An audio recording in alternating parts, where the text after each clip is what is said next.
Todos conhecem a indústria aeronáutica, mas poucos sabem o quanto ela foi influenciada pelos governos desde os primórdios. Este é o Visão Libertária, sua fonte de informações descentralizadas e distribuídas. Este artigo foi sugerido e escrito por R2L2, revisado por JJ Lieber e narrado por Coreia com K.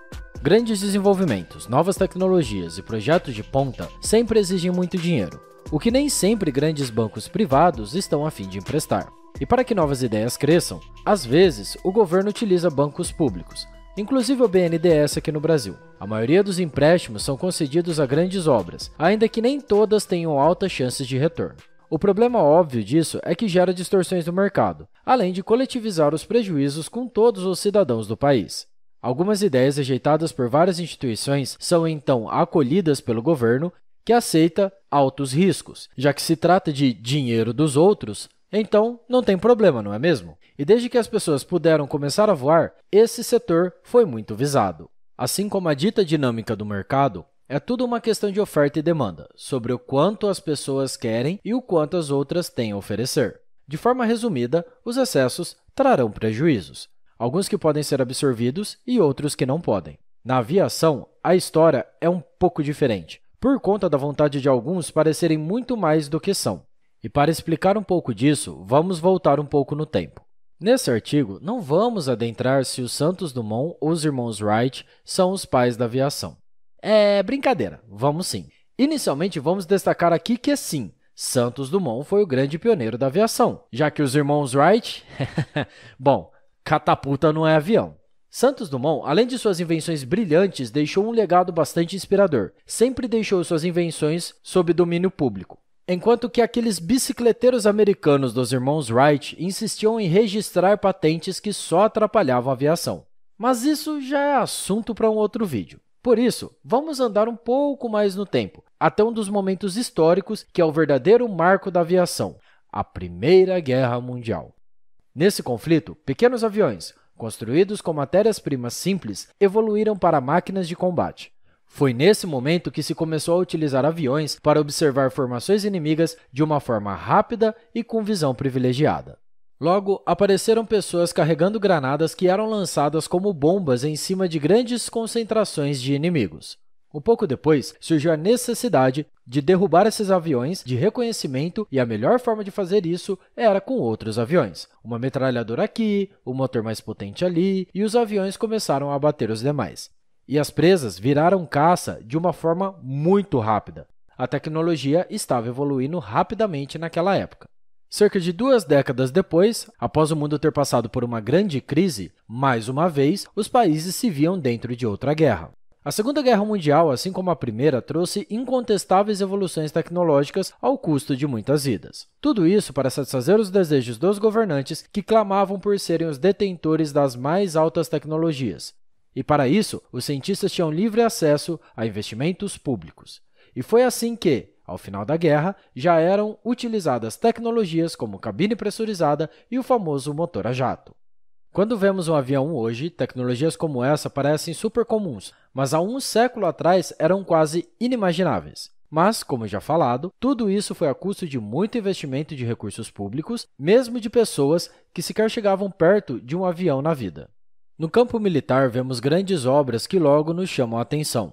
Como não se esquecer do famoso SR-71 Blackbird, um projeto altamente secreto de aeronave de reconhecimento e cuja própria construção nos traz surpresas. Era um recordista de altitude de voo e velocidade. Impressiona até hoje pelas técnicas empregadas. Revolucionou o uso do titânio, com ferramentas e técnicas de usinagem desenvolvidas para permitir a montagem. O próprio titânio, que precisava ser comprado por empresas de fachada que a CIA, agência de espionagem norte-americana, criava, tinha como seu maior produtor a União Soviética. Um combustível especial que só podia suportar a altas temperaturas que a fuselagem suportava por conta do atrito com o ar. Enfim, várias inovações que somente muito dinheiro dos contribuintes permitia manter um projeto tão diferenciado quanto este, além de outros ainda mais caros.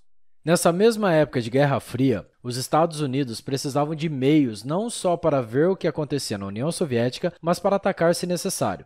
Um dos projetos era o avião B-2 Spirit, um bombardeiro no estilo asas voadoras, que é o avião mais caro do mundo em termos unitários. Seu próprio formato só foi possível por conta da tecnologia, pois somente o fly-by-wire e com computadores com redundância quádrupla permitiam que ficassem estável em voo. Além disso, seu formato aerodinâmico e pintura especial o tornavam quase invisível aos radares, tornando-o quase como um fantasma. Um avião que, considerado também o valor de desenvolvimento, custou mais de 2 bilhões de dólares por unidade. Isso mesmo que você ouviu, bilhões, com B. Um investimento que, alguns anos depois de terem sido incorporados à Força Aérea, se tornaram um grande peso por conta do fim da União Soviética e da ausência de inimigos com poderio antiaéreo capaz de uma ameaça real. E com grandes avanços tecnológicos e a corrida armamentista, nesse caso com os Estados Unidos liderando com uma grande vantagem ao se tratar de tecnologias furtivas, apareceu o F-22 Raptor, um avião belíssimo, com tecnologias de empuxo vetorial para melhorar a manobrabilidade e que se tornou o ápice da superioridade aérea e o queridinho dos americanos. Sua tecnologia é tão avançada e até hoje tão incomparável no ar que não foi exportado para nenhum outro país, por mais próximo que fosse do governo norte-americano. Só que, novamente, as coisas não ocorreram como o governo central pensava. As mudanças estavam muito aceleradas e os cenários alternavam rapidamente em todo o mundo, mas essa máquina ficou sem inimigos claros.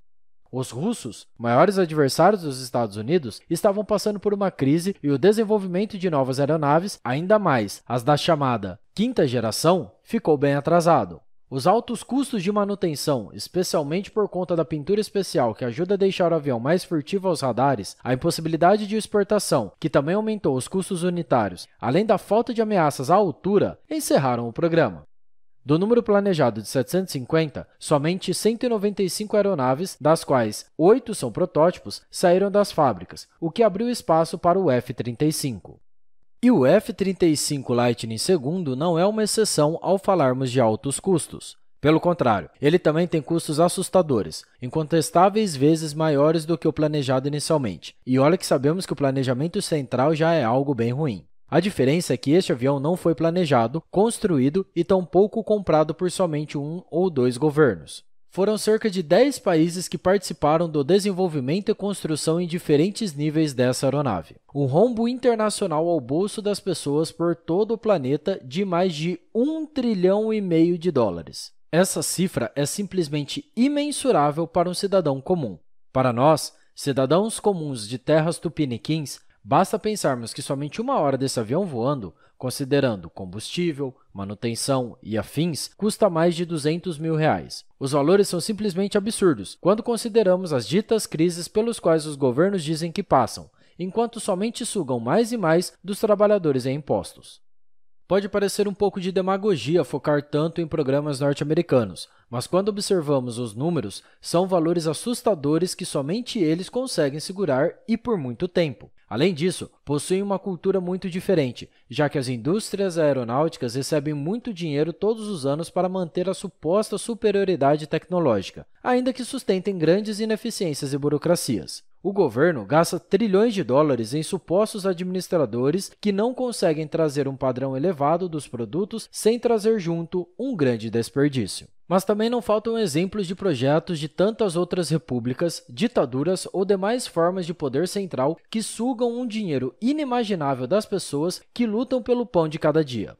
Sem exceção, todos esses políticos só querem saber de dinheiro e vendem uma falsa ilusão de defesa contra ameaças externas, se escondendo atrás de bandeiras que eles mesmos não acreditam somente para encher os próprios bolsos. E podemos olhar para fora do campo militar para ver que esses investimentos loucos e sem sentido aconteceram também na aviação civil. Agora vamos para o velho continente. A Inglaterra e França se aventuraram por umas ideias que se foram muito rápido. Sim, o Concorde, aquele famoso avião que abaixava o nariz ao decolar e pousar. Um avião de passageiros que viajava acima de 2 vezes a velocidade do som e que, no fim, somente foi adotado pela British Airways e Air France, as companhias aéreas estatais desses dois países. As passagens passaram a ter um valor absurdo, cerca de 30 vezes o valor de um ticket normal, que não compensava a diferença de tempo entre este e um avião a jato da época, tão pouco quanto ao conforto. Outro grande fator impactante foi em relação ao ruído, além do conhecido boom sônico que ocorre ao ultrapassar a velocidade do som. Isso limitou muito as operações das cidades com distâncias maiores, cruzando apenas o oceano em velocidade supersônica para evitar o excesso de ruído sobre áreas povoadas. Foi dessa forma que, com o grande planejamento do Estado, essa maravilha da engenharia se tornou um fracasso financeiro.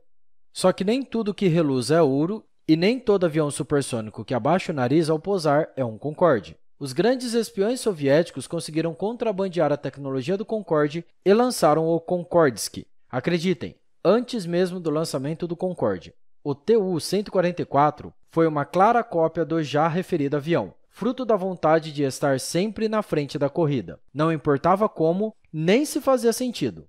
Na União Soviética, as coisas não iam nada bem, pior inclusive que no Ocidente, e também estavam sofrendo com os aumentos dos preços de combustível. O mercado interno não tinha demanda suficiente e as pessoas não tinham dinheiro para as passagens, e ainda mais que a França e a Inglaterra, tanto que o governo precisou custear os elevadíssimos custos de projeto, certificação, introdução e manutenção.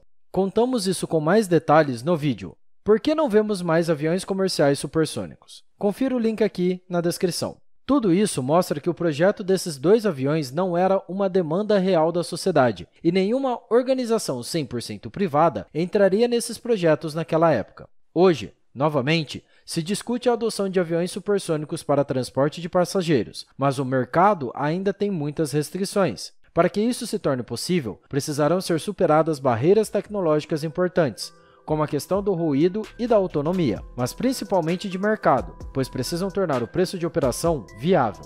O desenvolvimento de novas tecnologias deve acontecer de forma espontânea e visando sempre as melhores relações de custo-benefício. Em um mundo em que, cada vez mais, se fala em sustentabilidade, desperdiçar recursos em projetos megalomaníacos de governantes é, sem dúvida, insustentável para a sociedade. Infelizmente, nada mudou. Os governos continuam gastando rios de dinheiro em projetos sem futuro. Pode apostar, cada vez mais veremos exemplos de tecnologias sustentáveis que fracassaram. Tudo isso não passa de caprichos e desperdício de dinheiro roubado das pessoas todos os dias. Obrigado pela sua audiência. Se você gostou desse vídeo, clique no ícone de curtir abaixo e compartilhe o vídeo em sua rede social. Se você deseja ser notificado de outros vídeos, clique em se inscrever e depois no ícone da campainha. Até a próxima e tchau!